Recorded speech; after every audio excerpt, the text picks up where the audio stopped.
mukirize abantu bino okuzanyisa wano naye buli muntu tubuwako amazzi ng'abakkiza Katonda. Abantu balina obunanyi mukombe otulenda kumunyazaama yakola omulimu munene nnyo mu buwanga mu butandika bwe. Bano babadde baana bato nga bamukombe basajja bakulu. Therefore ensonga eyo nsaba gitwale nga nkulu nnyo. Naye Katonda atugamba nti omunaneebazanga nja kubongera.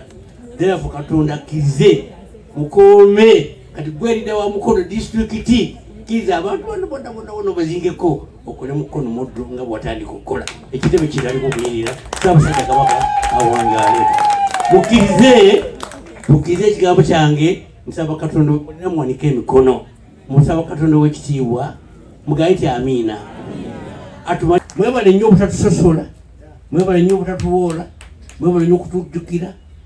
Tusaba Katonda w'ekitiibwa akkirize abawo obwenkanya omukola.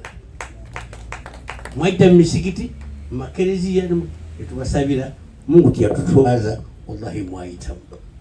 Don't forget us.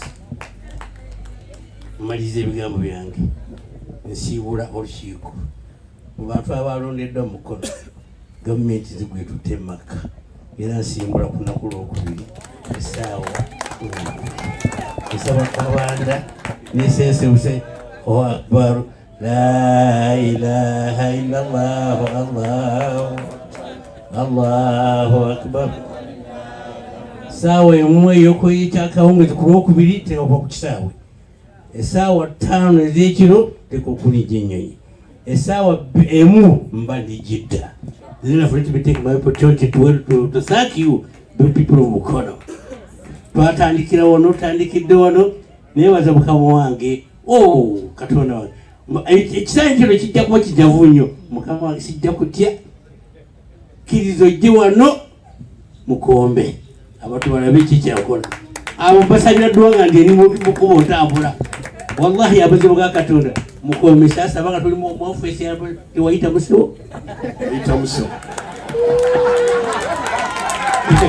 Ebyetaago Mukono disitulikiti ajjewe atujjeko empalana n'obutagaliza nenge Katonda obalizika eri wala nnyo agisembeze ng'ayisa mu mikono gy'abafuzi bano ababiri abasatu. Ayitaafu ow'ekitiibwa endagaano ya mazima akonkona ku lujjagulirwawo. Twatule kisa kya Mukama kitaffe oli mu ggulu erinnya litukuzibu ffenna erinnya litukuzibwe obwakabaka obujje byagala bikolebwa mu nsi nga bikolebwa mu ggulu. Otuwe emmere yaffe ya leero otusonyiwa okwonna kwaffe totwala mu kukemebwa wabula tulokole mu bibi olw'ekitiibwa kyo n'obuyinza bwo tozaala wabula gewalagira nti bano babeere bafuzi emirembe. Amiina. Maliza ebigambo byange so chairman ngenda ne Shiina Patrick Mani JPO. Mjipulale.